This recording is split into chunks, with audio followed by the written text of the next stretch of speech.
We're joined by Washington Spirit head coach Adrián González. If you have a question, please raise your hand. We'll get you the mic. Jason.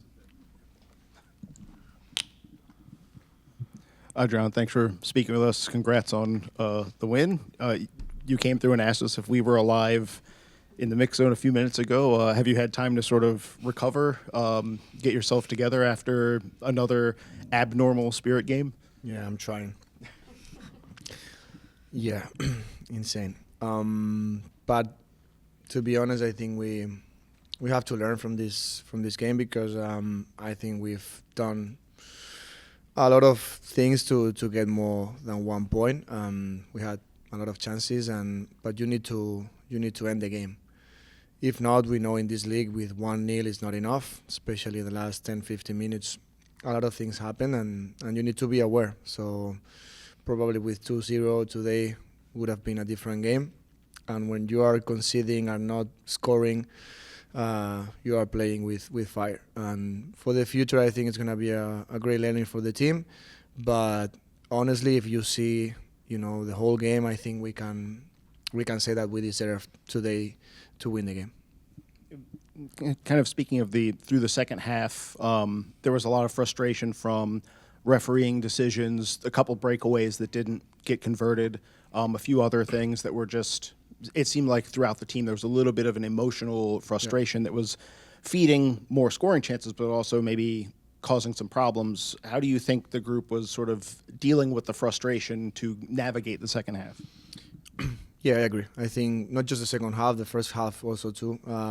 A lot of emotions, and we are trying to get better on that because sometimes you cannot control a lot of things. External factors like referees or opponents or other situations are difficult, and you need to manage whatever you can manage. And your emotions, your thoughts, that's something that we have to manage to have a better performance. Obviously, that's on us.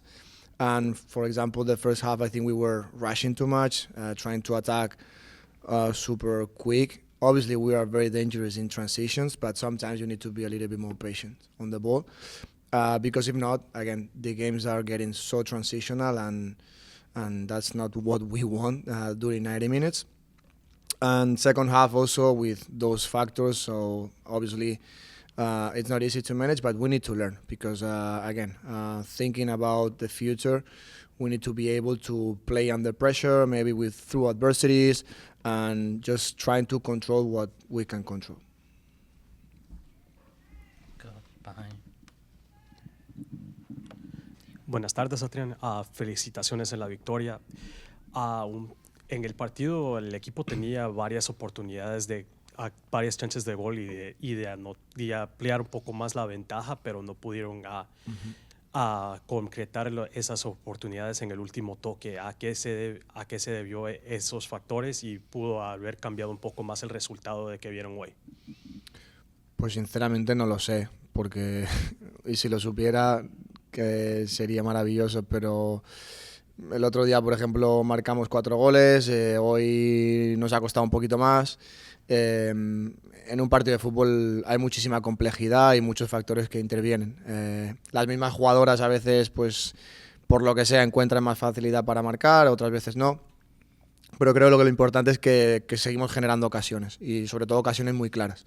Entonces eso es algo a tener en cuenta. Creo que el equipo tiene esa seña de identidad, que podemos atacar de diferentes maneras y cada partido creo que estamos mejorando en generar diferentes ocasiones de gol con distintas jugadoras y a partir de ahí pues bueno, seguir mejorando, seguir intentando sobre todo tener la capacidad de marcar más de un gol, porque como decía antes, pues en esta liga con 1-0 no es suficiente. Creo que también hay que mejorar un poquito en manejar los últimos minutos y a partir de ahí pues bueno, pues seguiremos viendo a ver qué podemos mejorar y seguir preparando el equipo. Y el último del partido de Roscoe Asi, ¿te recuerda un poco de cómo terminaban varios de los partidos de la temporada pasada? La verdad que sí. Le decía a un compañero ahora que no sé por qué, pero en esta liga ese tipo de situaciones pasan mucho. Goles en los últimos minutos, si todos vemos los partidos cada semana y del 80 al 90 hay muchísimos goles.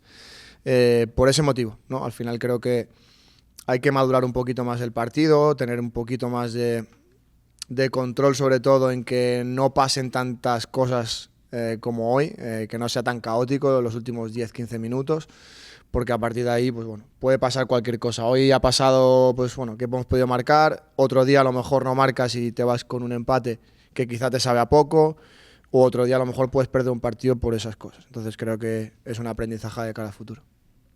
Gracias. Go right next to you. Hey, Adrián. You've talked about getting this team to peak at the right time. As a coach, how do you facilitate that? Are there past experiences that you draw on that inform that approach?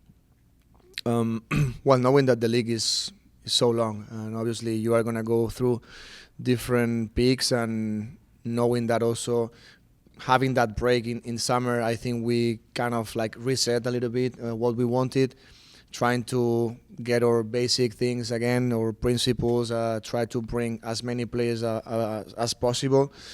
So I think we've increased the availability also, and that helps us to have more options. And everyone is involved, everyone feels that they can participate, they are important.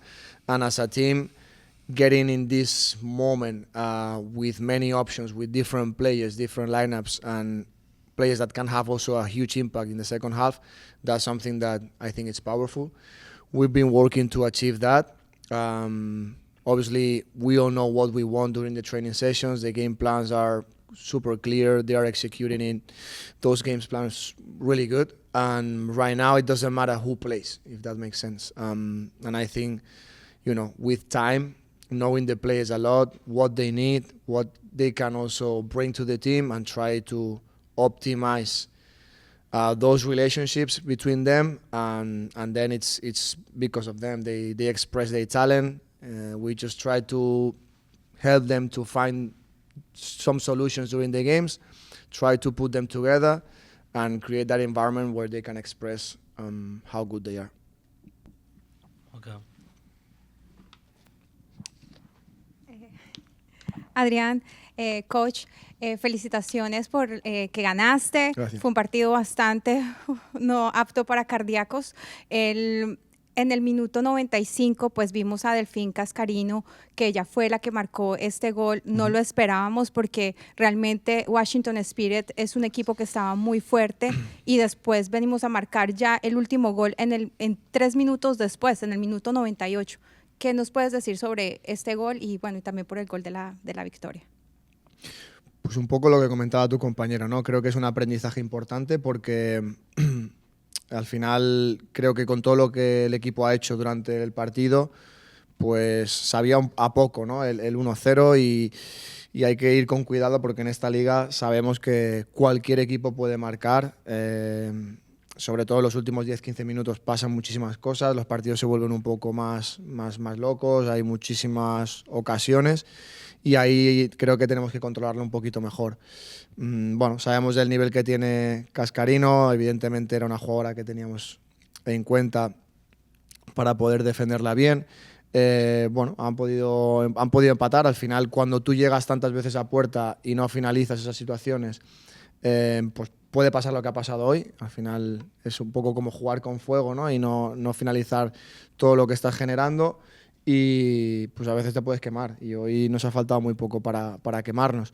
Dicho eso, creo que si analizamos todo el partido, el equipo ha hecho mucho más para que solo marcar un gol o llevarse solo un punto, ¿no?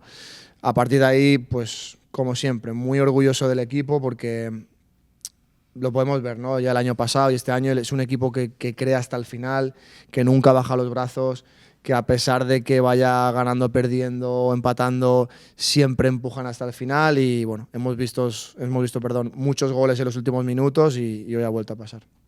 All right. We'll go to Emily on this side.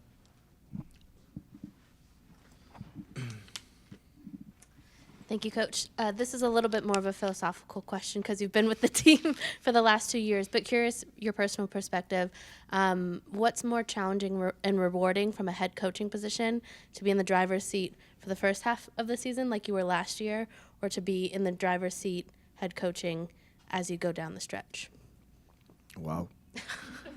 I think it seems like kind of different, to be honest, but at the end of the day, I think it's pretty similar because I think I've said that before. The first 6 months at the beginning, I was the head coach too.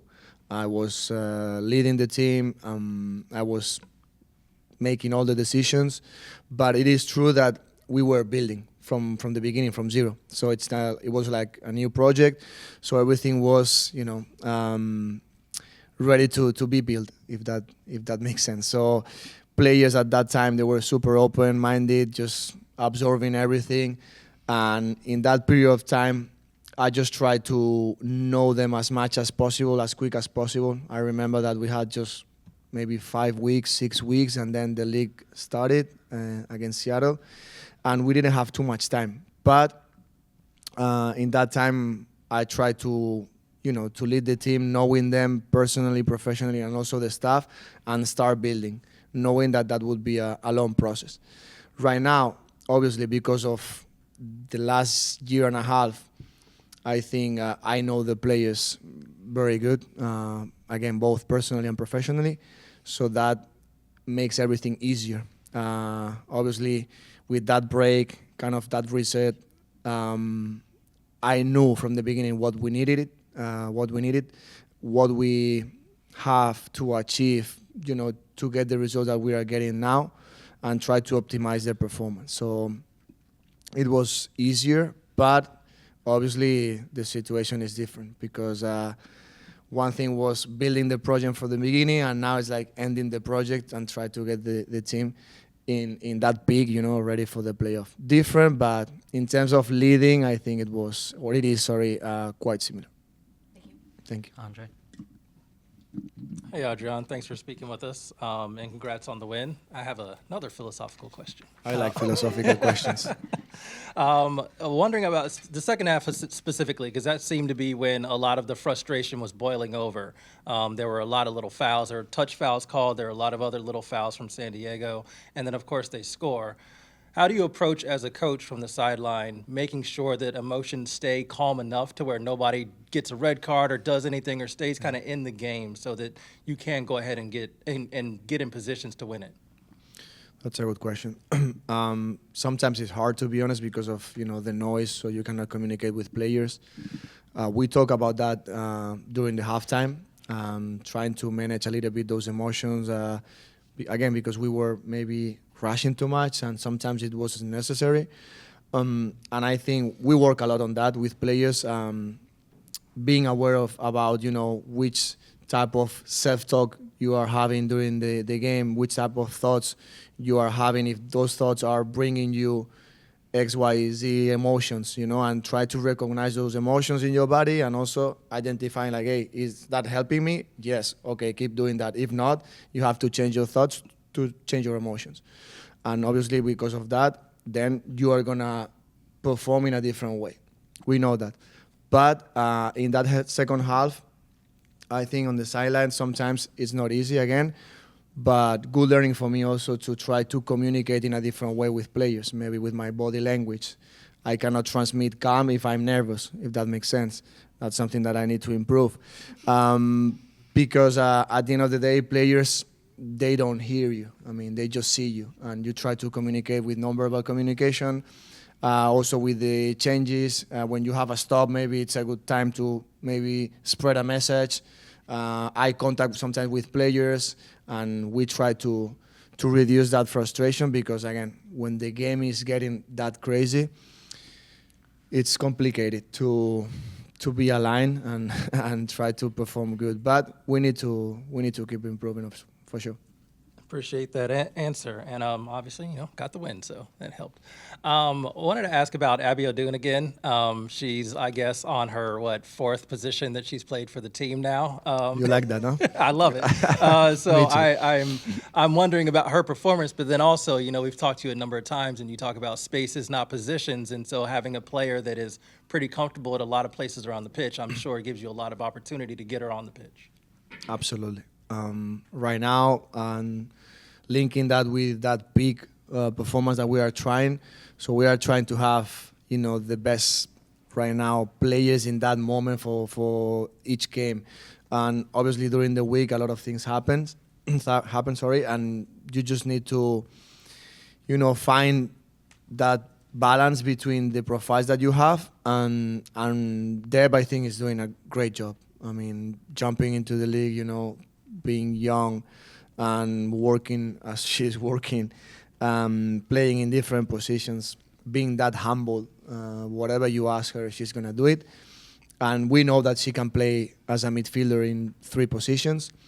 But starting wide today, that allows us to have maybe an extra player there, sometimes going inside. We did that today. And that creates space outside, maybe for Trin, for Lacey. And obviously, in terms of rest defense, if you lose the ball, having Hal, Deb inside helps you a lot. So, yeah, I'm trying to get new experiments a little bit, knowing that she's able to. It's a matter of time to get those exposures. Obviously, she hasn't maybe joining the back line too much in her career. Defending the box, she needs to improve a little bit. But if you have a player like that she's that open-minded and also that humble, she's going to learn super quick. And that's a huge strength for the team because, again, she can play in different spaces and she can help the team in a different way. So that's an extra strength that we have. I did ask her in the mix zone what position is next, so she said goalkeeper. So no. We are covered. Hey, Adrián, congrats on the win. I just wanted to touch a bit on your thoughts pre-game and during the game of your lineup and moving players around. Touching on Deb a bit, she was at right back. Cantori was on the bench. You only brought on 2 subs during the game. I just wanted to know your thought process behind all of that. Yeah. Well, outside back or wing back, whatever you want to see it, because today we wanted to have 3 players building up, especially Esti and Gabi, and having Deb and Rose as a wing backs, but obviously sometimes she was as an outside back, sometimes was going inside. So again, it's kind of difficult to define the position, but what we wanted with her was that have the versatility to the goal, for example. If she has space, she's able to run just to take off, and we've seen that we wanted to create also those 2v1s with her Trin against the fullback on the left, sometimes with Croy and Rose. And she's able to give that to the team, but also she's able to be inside. And as I was saying, that give us a lot of attraction inside and giving space for other players to be wide. For example, Trin or players that they have good 1v1. And then during the game, obviously, we had maybe options to sub a little bit early, but to be honest, I didn't feel it because the team was pretty, compact. And Monday was doing a good job, but yeah, maybe Sofia could have maybe been a little bit early. Something to consider. And then I was thinking about Rebe because they were starting playing long balls, and we were thinking to put her as a midfielder because I didn't want to touch a little bit. The back line, when the game is like that, it's difficult to make changes there. But maybe inside with Hal, she could have helped us to protect maybe those long balls and have an extra player there a little bit more physical. So something that I wanted to do it, but when we just noticed it was kind of late and I didn't want to add an extra minute because I've heard that it was 7 already. I was like, whoa. But something to learn because, again, when you are 1-0 like that and teams that are just starting playing long balls, you need to protect yourself too. They were pushing with a lot of players in front and that was maybe something that we could have done. And it's now your 5th game this season with an equalizer or a winner in the 80th minute or past. Can you just speak on the resiliency of this team and just getting up the pitch, scoring these late goals? A lot have happened recently. I didn't know that. That's a good stat. Not for my heart, but yeah. I think it shows the identity that we have as a team. We are very ambitious, super competitive, and you can see that during the training sessions. They hate losing. And they are, competing every day to win even a drill, whatever. They don't like losing. And when you build that mentality, and again, that's something that we started when I first came, and then obviously with Jonah. The last 2 years, the team has had that mentality, that mindset. And right now, it's not enough if you are just 1-1 tying a game. So they always want to win. And it takes time to build that during the trainings, making those competitions between them, and being ambitious. We were talking about emotions, thoughts. That's a type of mindset that we always want to have. Because again, in this league, we see, I don't know how many goals we see the last 10 minutes, the last 15 minutes. It's not just about us. I mean, the all games, you have situations like that. And obviously, going into the future, you can change a game in 3-4 minutes or 2 minutes. So that's something that obviously we work on that. And I think it's something more like mental and emotional than a tactical issue. Thank you. Thank you. Anything else? We'll go 2 more. One here, then Jason. Coach, la semana pasada fue una goleada, esta semana fue un juego más ajustado. ¿Cómo este equipo tiene la virtud de ajustarse a cualquier tipo de juego que el oponente le ponga al frente? Pues sí, habla un poco también, ¿no?, de esa resiliencia y de esa capacidad de adaptación, porque bueno, ojalá pudiéramos ganar cada partido por goleada, pero sabemos la dificultad que hay en la liga. Hoy, por ejemplo, San Diego a mí me parece un grandísimo equipo con jugadoras muchísimo talento, sobre todo con balón y bueno, sabíamos que no iba a ser fácil. A partir de ahí el equipo, relacionándolo un poco también con esa ambición, esas ganas de ganar siempre, creo que bueno, cuando el resultado está también un poco más abultado, el equipo sabe estar también ahí, sabe, bueno, sufrir a veces, ¿por qué no?, o estar un poquito más sin balón y también, pues bueno, defender esas situaciones. Evidentemente que es algo que no queremos siempre, pero te va a tocar, porque los otros equipos también juegan muy bien y hay momentos en el partido que por lo que sea, a nivel emocional, quizá te vas un poquito más atrás o empiezas a lo mejor a perder balones o el equipo rival lo está haciendo bien y te empuja ahí. Tienes que también saber estar ahí y defender ese resultado.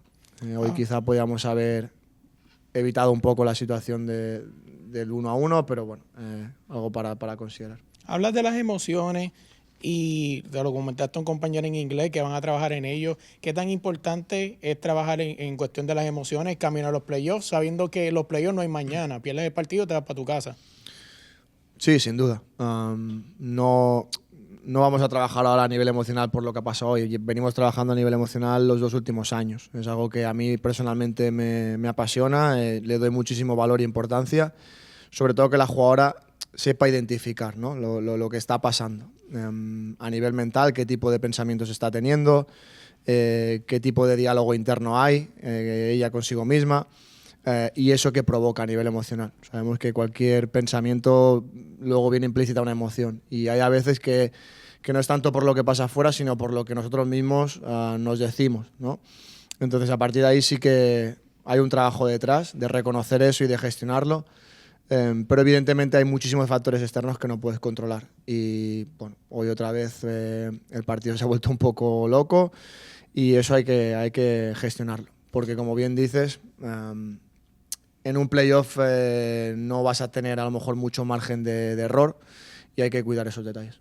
Se habla de los playoffs, pero hay algo que no se toca mucho y es que todavía hay oportunidad de quizás jugar los cuartos de finales aquí en casa. O sea, ¿qué tan importante es seguir ganando los partidos que quedan para asegurar ese juego en cuartos de final aquí?